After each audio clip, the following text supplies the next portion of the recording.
দক্ষিণ দিনাজপুর হিলির জামালপুর পঞ্চায়েতের বাঙালিপুর বাজারে প্রবেশের প্রধান রাস্তা দীর্ঘদিন ধরেই জলমগ্ন। সমস্যায় স্কুল পড়ুয়া সহ স্থানীয় বাসিন্দারা।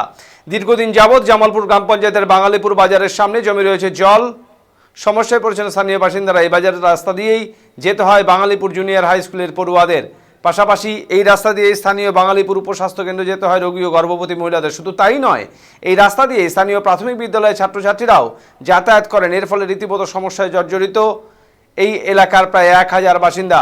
প্রশাসনের এমন নীরবতার বিরুদ্ধে ক্ষোভ উগরে দিলেন স্থানীয় বাসিন্দারা। তারা দ্রুত এই সমস্যা সমাধানের জন্য প্রশাসনের দৃষ্টি আকর্ষণ করেন। অন্যদিকে জমে থাকা জলে ডেঙ্গু সহ নানান ধরনের আতঙ্কে ভুগছেন স্থানীয় ও বাজারে আসা জনগণ। এ বিষয়ে ওপর প্রশাসন শুরু হয় না করলে বৃহত্তর আন্দোলনে নামার হুমকি দিয়েছেন স্থানীয় বাসিন্দারা।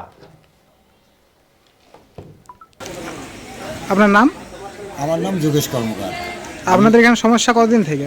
আমাদের এখানে সমস্যা এই বছর দুয়েক থেকে এমন সমস্যা যে বাজারে একটা রাস্তা করা হলো, অনেকবার প্রতিবাদ করেছি আমি যে জল দেওয়ার ব্যবস্থা করা হোক, তারা কেউ গায়ে লাগায়নি। তাই আজকে যে আমাদের অবস্থা বাজারে সকলে আমাকে বলছে, তো আমি যেহেতু আমি এক দায়িত্বে আছি সাথী লোকশিল্পীর রাজ্য সভাপতি, তাই আমি এই ছবি আমার যে বিধায়ক আছে অশোক লাহিড়ী এবং আমাদের বর্তমান ভারতবর্ষের মন্ত্রী সুকান্ত মজুমদার, তার কাছে আমি এই ছবি এই সব কিছু পাঠাবো, যাতে আমাদের এখানে হাইড্রেন হয়, যেন জলটা চলে যায় আর আমরা যেন সবাই যেন বাজারে যেন ভালোভাবে বসবাস করতে পারি।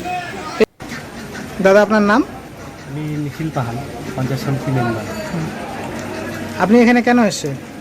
আমি এসে দেখলাম যে রাস্তায় বাঙালিপুর সেই হাটে দেখলাম 1 হাঁটু জল।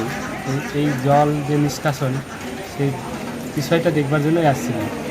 এখানে এসে দেখলাম যে প্রচুর পরিমাণে জল হাটে, সেই হাট যারা আছে হাটে এদের বিভিন্ন সমস্যা এই জলের জন্য। এই বিষয়টা দেখবার জন্যই আসছিলাম।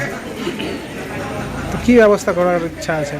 এটা দেখি আমি সেই ব্লক আধিকারিকের সঙ্গে যোগাযোগ করি, তাকে বিষয়টা জানাই, তিনি কী করবেন দেখি। আমার দিক থেকে আমি যতটা পারি চেষ্টা করব যাতে জল নিষ্কাশনের ব্যবস্থাটা করা যায়।